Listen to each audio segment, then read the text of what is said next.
Welcome back student. आज हम discuss करेंगे हेमरॉइड्स को कि बेसिकली हेमरॉइड्स क्या होते हैं।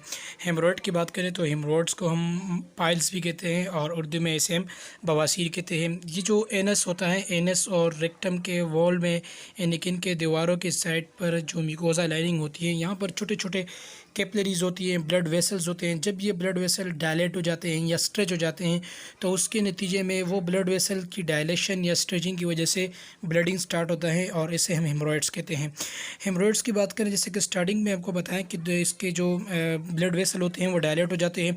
अब अगर ये ब्लड वेसल अंदर की साइड पे हो, म्यूकोसा लाइनिंग पर होंगी, तो उसे हम इंटरनल हेमरॉइड कहेंगे, और अगर बाहर की तरफ हो तो उसे हम एक्सटर्नल हेमरॉइड्स कहेंगे, जिसको हम फर्दर डिस्कस करने जा रहे हैं।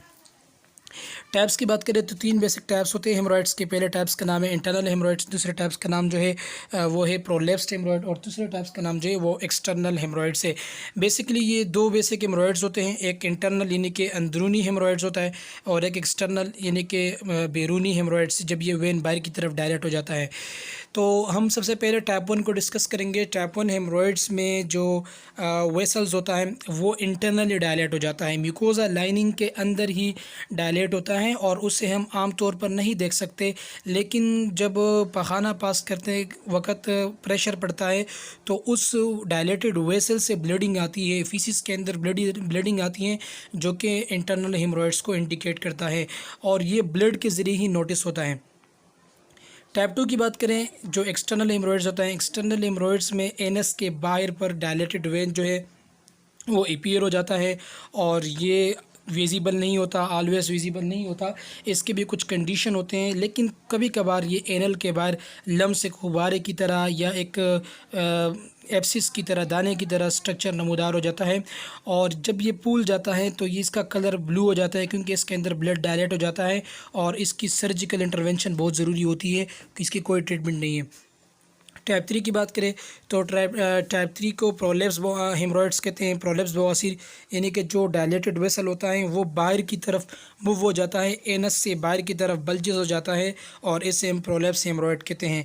प्रोलेप्स हेमरॉइड की बात करें तो इसके 4 ग्रेड हैं। ग्रेड 1 की बात करें तो जो हेमरॉइड्स होता है वो बाहर की तरफ मूव नहीं होता। ग्रेड 2 की बात करें तो ये प्रोलेप्स हो जाता है, मूव हो जाता है, लेकिन ख़ुद ब खुद वापस अंदर चला जाता है, एनस के अंदर वापस चला जाता है पखाना करते वक्त, और पखाना करने के बाद। ग्रेड 3 की बात करें तो ग्रेड 3 जो है उसमें पेशेंट को ख़ुद इस बवासीर को पेशेंट ने ख़ुद ही अंदर करना होता है, पुश करना होता है। ग्रेड 4 की बात करें तो ग्रेड 4 जो है वो पुश नहीं होता और ग्रेड 4 की सर्जरी बहुत ज़रूरी होती है। कॉजेज़ की बात करें तो कॉजेज़ में लॉन्ग पीरियड्स के लिए बैठना, और इसके अलावा कब्ज़ वगैरह, प्रोलॉन्ग कंस्टिपेशन, बॉल मूवमेंट्स का डिस्टर्ब हो जाना, और इसके अलावा मोटापा, प्रेगनेंसी, लो फाइबर डाइट और रेगुलर हेवी लिफ्टिंग, ये इसके कॉजेज़ में शामिल है।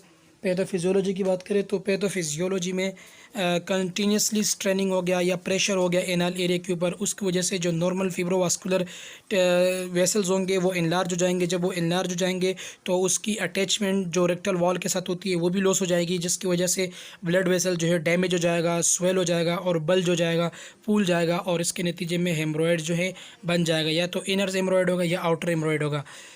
मैनिफेस्टेशन की बात करें तो एनाल प्लेन होगा, ब्लीडिंग ड्यूरिंग बॉल एलिमिनेशन यानी कि पखाना करते वक्त ब्लीडिंग होगी, बर्निंग सेंसेशन होगा, जलन महसूस होगी, चुभन सी महसूस होगी, और टेंडरनेस होगी यानी कि जब आप उसको टच करोगे तो उससे दर्द महसूस होगा।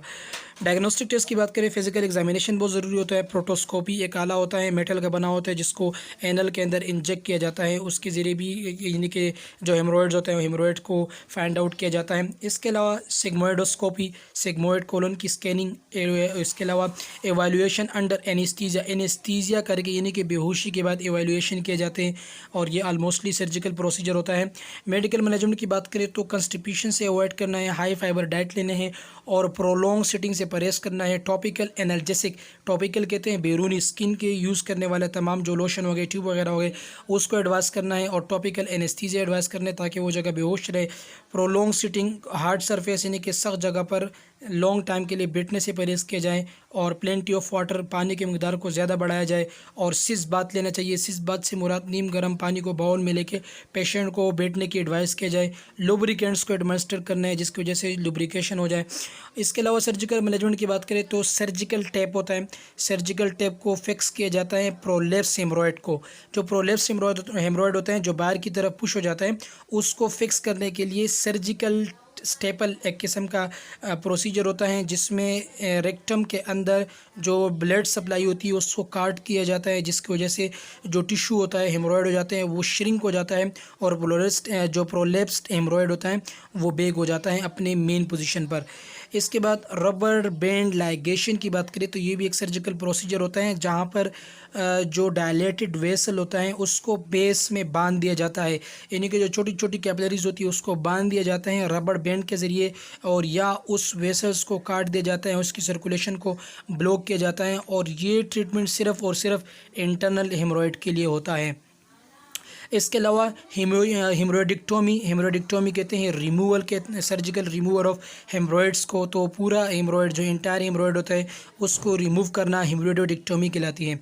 नर्सिंग इंटरवेंशन की बात करें तो पेशेंट को सिस बात प्रोवाइड करना है, नीम गर्म पानी को बाउल में लेना है और पेशेंट को बैठने की तलकीन करें ताकि वहाँ पर बैठ जाए, जिसकी वजह से पेन और स्वेलिंग रिड्यूस हो जाए। एनल एरिया को ऑब्जर्व करना है, फॉल स्मेलिंग से एनल एरिया को बचाना है। हैवी स्ट्रेनिंग एवॉइड स्ट्रेनिंग यानी कि स्ट्रेनिंग से बचाना है। प्रोलॉन्ग सिटिंग ऑन कॉमोड यानी कि काफ़ी देर तक बैठने से परहेज़ करना चाहिए पेशेंट को लाइफस्टाइल मॉडिफिकेशन बनाना चाहिए, एक्सरसाइज करना चाहिए। इसके अलावा सॉफ्ट पिल्लू देना है और ईयर कशन और इसके साथ साथ ear ring for setting purpose, ये तमाम तर इसके नर्सिंग इंटरवेंशन में शामिल है। सो बहुत बहुत शुक्रिया। आई होप कि आपने इस टॉपिक को इतनी आसानी के साथ गेन किया होगा।